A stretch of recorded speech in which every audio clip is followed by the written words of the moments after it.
ተመልካቾቻችን እንደምን አላችሁ? ይህ የአዲስ አበባ ትራንስፖርት ቢሮ ከአዲስ ሚዲያ ኔትወርክ ጋር በመተባበር ያዘጋጀ የሚያቀርብላችሁ የፕሮግራም ሰዓት ነው። እንግዲህ እንደተለመደው ዛሬም አዲስ ርዕሰ ጉዳይ ይዘን ተገናኝተናል። እንግዲህ ሞተር አልባ እየተባሉ ከሚጠሩ የትራንስፖርት አይነቶች አንዱ የሳይክል ትራንስፖርት ነው። እንግዲህ ስለ ሳይክል ልናወራ ነው ማለት ነው ዛሬ የተገናኘ ነው። ስለ ሳይክል ስናወራ በተለይ የሳይክልን ትራንስፖርት ለማሳደግ በከተማችን የተለያዩ ስራዎች እየተሰሩ ነው፣ እንደ ትራንስፖርት እንድንጠቀማቸው ማለት ነው። ከዚህም ውስጥ እንግዲህ አንዱ የትራንስፖርት ቢሮ ህግና ደንብን አውጥቻለሁኝ በዘፈቀደ ሳይክል መጠቀም አይቻልም ብሎናል ማለት ነው። እንግዲህ ስለዚህ ህግና ደንቦች ምን ይላሉ፣ ህብረተሰቡ ውስጥ በተለይ ደግሞ የሳይክል ተጠቃሚዎች ይህንን ህግና ደንብ ያውቃሉ ወይ ብለን ልንቃኝ ልንጠይቅና ልናቅ ነው ማለት ነው የተገናኘ ነው። እስከ ፕሮግራማችን ፍጻሜ አብራችሁ እንድትሆኑ ጋብዛለሁ።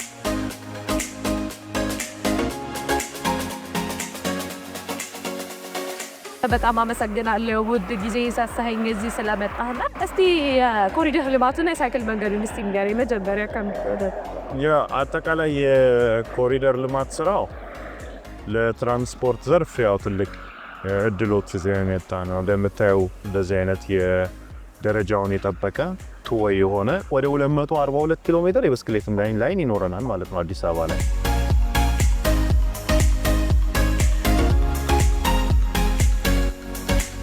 ከእናንተ ባገኘሁት መረጃ መሰረት ህግና ደንቦችን ለምክር ቤት አቅርባችሁ ጸድቆላችሁ ወደ ስራ እንደገባችሁ መረጃ ላይ ስለሱ ነው ልናወራ ዛሬ ተገናኘ ነውና እስቲ ስለ ህግና ደንቦቹ ጋር። መልካም።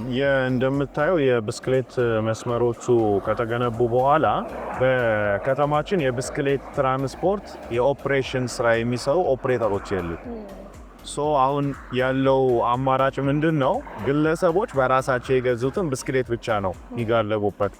ግን ደግሞ ብስክሌት የመግዛት አቅም የሌላቸው ግን ብስክሌት መጠቀም የሚችሉ የከተማችን ነዋሪዎች በቀላሉ ብስክሌት በኪራይ አግኝተው መጠቀም የሚችሉበት አማራጭ የለም። ለምሳሌ አሁን ትራንስፖርትን እንውሰድ። መደበኛ ትራንስፖርት የራሱ ተሽከርካሪ ያለው አለ፣ የራሱ ተሽከርካሪ ሳይኖረው ታክሲ ይጠቀማል፣ አውቶቡስ ይጠቀማል፣ ሌሎች የትራንስፖርት አማራጮችን ተከራይቶ ይጠቀማል። የብስክሌትን በተመሳሳይ ባደጉት ሀገሮች የባይክ ሼሪንግ ሲስተም አለ።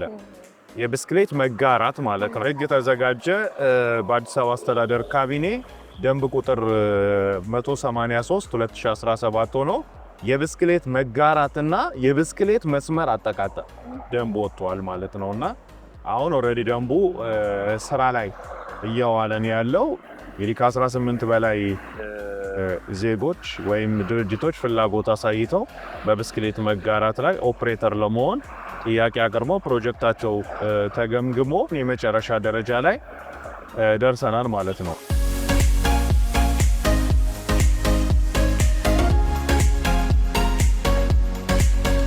ደንቡ ላይ በተቀመጠው ህግጋት መሰረት በዚህ ስራ ላይ ለመሰማራት በብስክሌት መጋራት የኦፕሬሽን ስራ ላይ ለመሰማራት የሚፈልግ ማንኛውም ድርጅት በትንሹ 300 ያው ሚኒመም ስታንዳርድ ነው 300 ብስክሌቶችን ወይም እና በሚል ያስቀመጠው አለ 100 ደግሞ ስኩተሮችን ይዞ መግባት ይኖርበታል ማለት ነው። ዘመናዊ ስለሚሆን እንትኑ የኤሌክትሮኒክስ ክፍያ አማራጭ ግዴታ ነው ወይ ራሱን አፕሊኬሽን ማበልጸግ አለበት፣ አሊያም ደግሞ ካሉት ጋር ከቴሌ ብር ኦር ከሌሎቹ ጋር ተሳስሮ ማንኛውም ሰው ብስክሌት ሲፈልግ ስማርት ስልኩን ተጠቅሞ ብስክሌቱ ላይ ያለውን ኪዋር ኮድ ስካን ሲያደርግ ብስክሌቱ ይከፈታል።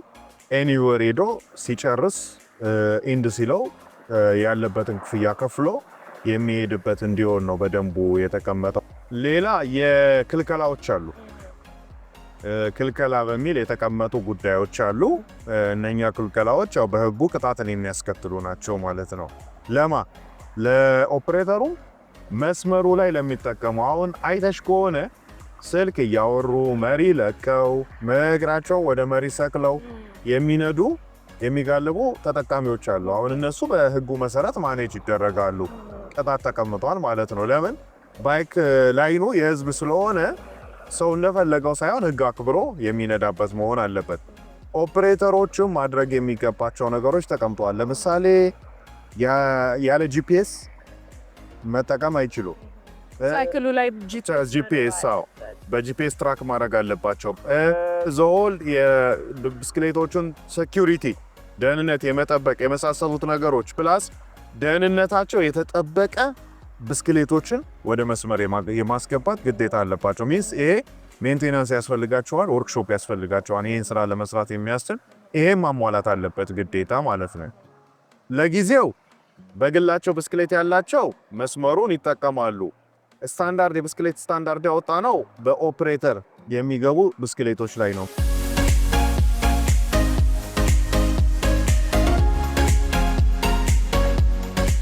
ተገልጋዮችን በሚመለከት አንዱ ያው የሚኖረህ እድል ከዚህ በኋላ ብስክሌት ሳይኖር ብስክሌት መንዳት ይቻላል። ተከራይተን ኤኒዌር ማግኘት የሚቻልበት አክሰሱ ይሰፋል ማለት ነው። ተጠቃሚ የተከራየውን ብስክሌት በአግባቡ መጠቀም ሲጨርስ የሚጠበቅበትን ክፍያ በኤሌክትሮኒክስ ሜተድ ከፍሎ ዘግቶ ዶፒንግ ስቴሽን ላይ ማስቀመጥ ኃላፊነት አለበት።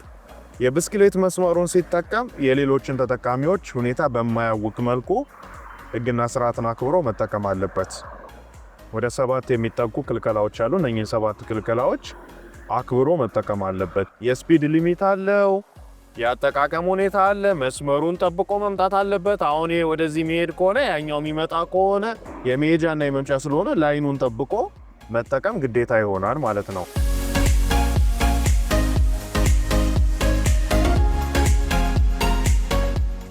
መነሻና መድረሻ አያስፈልጉም? እሱ ተዘጋጅታችሁበታል? ያስፈልጋል። የመጀመሪያው ጉዳይ መስመር፣ የሮት የሚባለው መስመር ከየት ወዴት ይደርሳል፣ ሮት እየለየን ያለ ነው።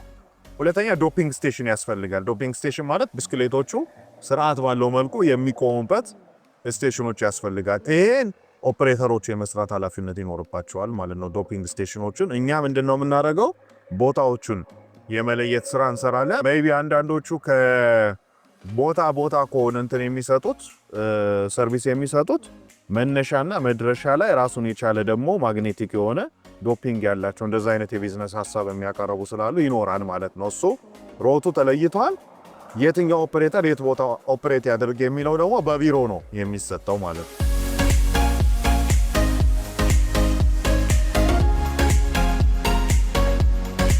ይሄ ህግና ደንብ መውጣቱ በተለይ የሳይክልን እንደዚህ ሞተር አልባ የሆኑ ትራንስፖርቶችን ከማበረታታት እንደዚህም ከመደገፍ አኳያ ያለው ፋይዳ ምንድን ነው? አንዱ ህጋዊ ግራውንድ ያላቸው የብስክሌት ኦፕሬተሮች እንዲፈጠሩ ነው። ሁለተኛ የኦፕሬሽን ደህንነትን ለማስጠበቅ ነው። ክልከላዎች የተቀመጡትና ቅጣት የሚያስከትሉት የኦፕሬሽኑን ደህንነት ያስጠብቃሉ ማለት ነው። እነኚህ ከዛ ውጪ ደግሞ ቢሮ እንደ መንግስት ማድረግ የሚገባቸውን ድጋፎች ማድረግ እንዲችል የህግ ማዕቀፍ ያስፈልገው ነበረ። እሱን ለማድረግ ነው ህጉ የወጣውና አጠቃላይ ብስክሌት ትራንስፖርትን በአዲስ አበባ በህግና ስርዓት ለመምራት ሳይክሎች ላይ ታርጋም ነው የሚወጣላቸዋል ማለት መለያ ቁጥር ነው የሚያስቀምጠው። የብስክሌቱን መለያ ቁጥር ያስቀምጣል ማለት ነው። ታርጋ ሳይሆን መለያ ቁጥር ራሱ ኮዲንግ። ታርጋ መንግስት የሚሰጠው ነው። ይሄ ግን የብስክሌት መለያ ቁጥር ይኖረዋል ወይ በኪዋር ራሳቸው ኦፕሬተሮች ይሰጣሉ። በደንቡም ባይዘው ወይ የተቀመጠው የመለያ ቁጥር ይለጥፋል በብስክሌቱ አካል ላይ በሚል የተቀመጠውን።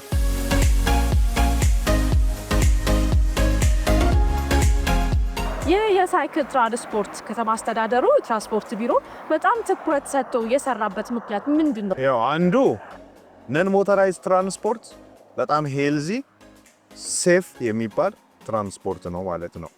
አሁን አዲስ አበባ ደግሞ ግሪን ኢኮኖሚ ነው እየገነባች ያለችው፣ ወደ ስማርት ሲቲነት ነው እያደገች ያለችው።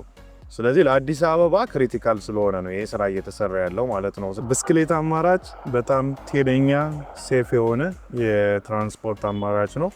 የከተማችን ነዋሪ ባህል ያድርገው፣ አማራጩን ይጠቀመው። አመሰግናለሁ። መልካም ጊዜ ይሁንልህ። እሺ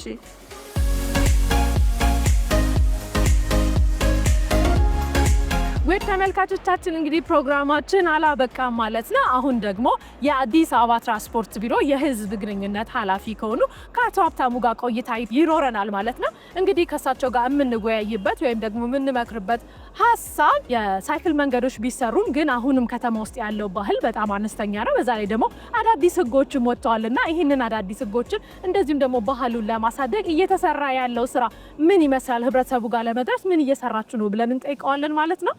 እስከ ፕሮግራማችን ፍጻሜ በድጋሚ አብራችሁን ቆዩ።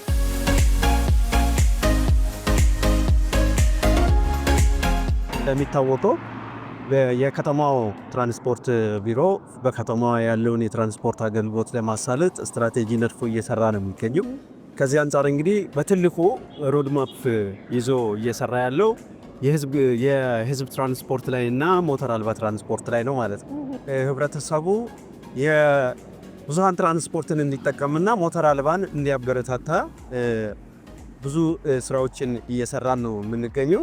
ከዚህ አንጻር እንግዲህ ነጥለን ደግሞ የሞተር አልባ ትራንስፖርትን ስንመለከት ብስክሌትን ነው ልናገኘው። ከዚህ አንጻር እንግዲህ ብስክሌት እንደሚታወቀው ከከተማችን ባህሉ አልጎለበታል። ለምሳሌ ከጤና አንጻር ብንመለከተው እንኳን እንቅስቃሴን የሚያበረታታ ስለሆነ ብስክሌትን መጠቀም በጣም ፋይዳው የጎላ ይሆናል ማለት ነው። ጤናማ ዜጋ ከመፍጠር አንጻር ትልቅ ፋይዳ ይሄ።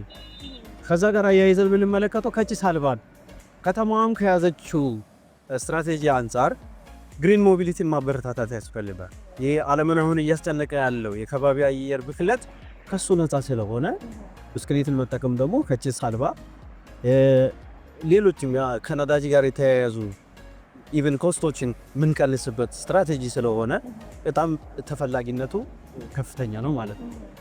ሌላው ከዚህ ጋር አያይዘን ማየት የምንችለው ኢኮኖሚያዊም ፋይዳ አፎርደብል ከሌሎች የትራንስፖርት ሞዳሊቲዎች ጋር ብናነጻጽር ብስክሌትን የመጠቀሙ ባህል ብናሳድግ ብስክሌት አፎርደብል ብዙ ሰው ገዝቶ የመጠቀም አዝማሚያውን ከፍ ያደርጋል።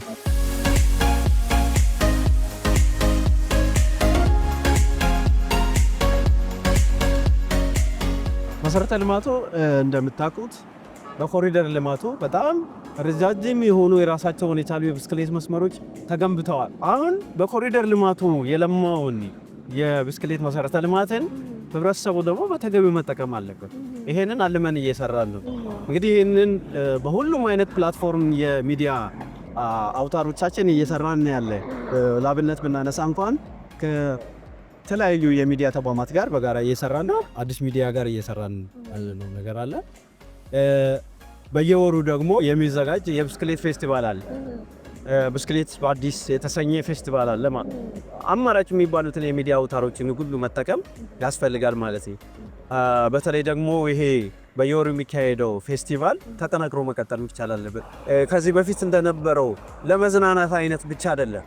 በቃ አንዱ የትራንስፖርት ሞዳሊቲ ለሆነ ሰው ተገንዝቦት አማራጭ የትራንስፖርት ነው ብሎ ከቤቱ ሲወጣ ብስክሌትን ከየት እስከ የት መጠቀም አለብኝ የሚለውንም ታሳቢ አድርገው መንቀሳቀስ እንዳለበት በተግባር ጭምር የተደገፈ የግንዛቤ ፈጠራ ስራዎች እየተሰሩ ነው። በመጨረሻ ላይ በተለይ የዚህ ህግና ደንቦች ወጥተው ወደ ስራ መገባቱ ጥቅሙ ምንድነው? ደህንነቱ የተጠበቀ ራሱን የቻለ መስመር ነው። ሴፍ ሆኖ ነው የሚሄደው።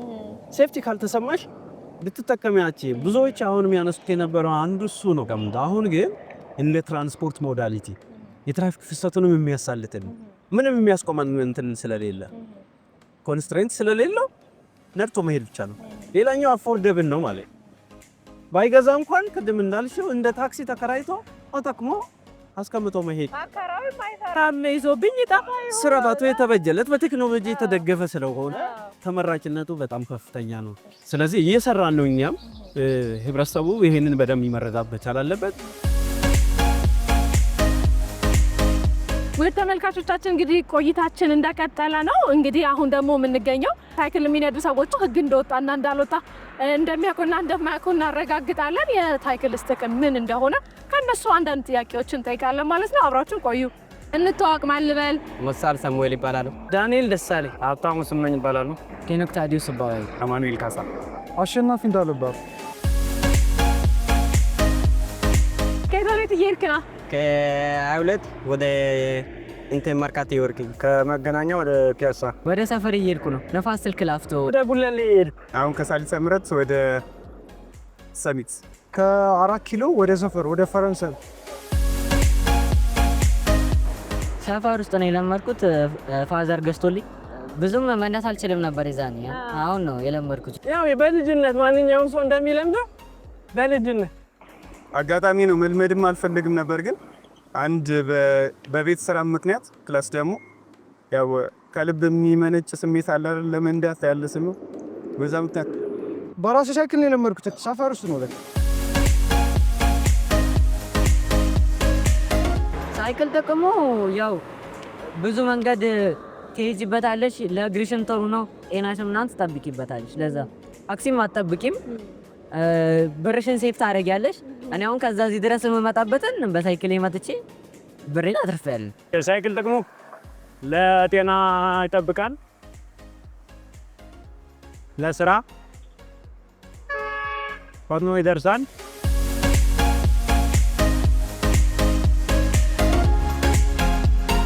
አሁን ለስራ ነው የምጠቀመው። ለጤና ለግል ስራዬ ነው የምጠቀምበት። አንደኛ ትራንስፖርቴሽን ፓርት ታይም ደግሞ ዴሊቨሪ ምናምን አይነት ነገር ስለምሰራ ለዛ ነው የጠቀመው። ሳይክልም እወዳለሁ። በቃ ስራም እንደዚህ እሰራለሁ ብዬ አስቤ ነው የገዛው።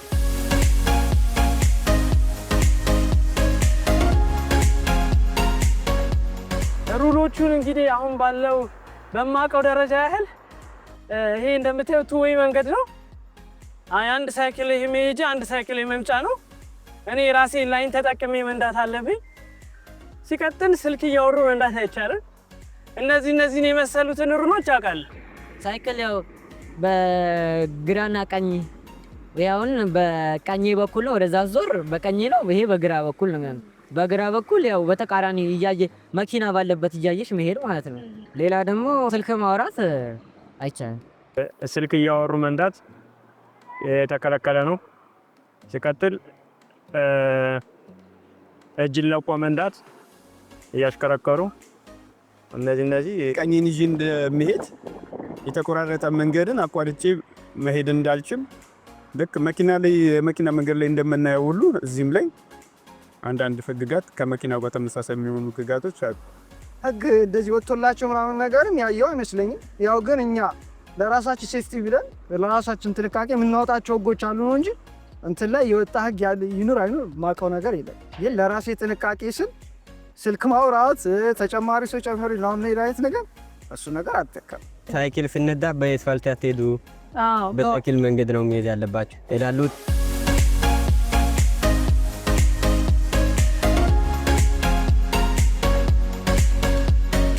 ያው ሴፍቲ አይደለ ዋናው ነገር።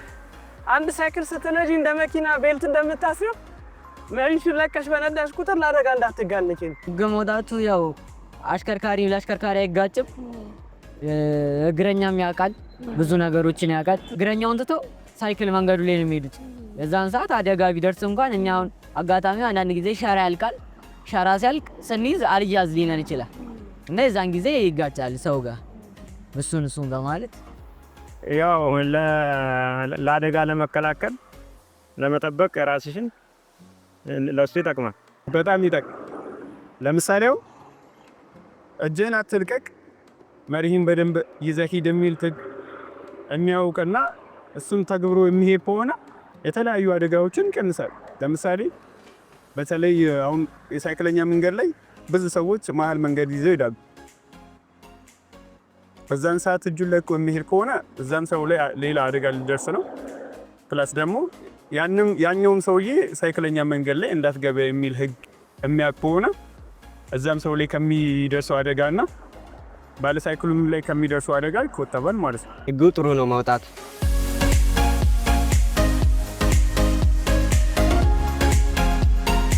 ሰው ሳይክል የማይጠቀመው አንደኛው ሳይክሎች ውድ ናቸው። ተለምዶም ይመስለኛል ታክሲውን ስለለመድ ህዝቡ ታክሲን ይጠቀማል። ምናልባት የሳይክል መንገዶች አልነበሩ። አሁን ላይ በእርግጥ እንደዚህ አይነት ነገሮች ተሰርተዋል። እሱ ይመስለኛል።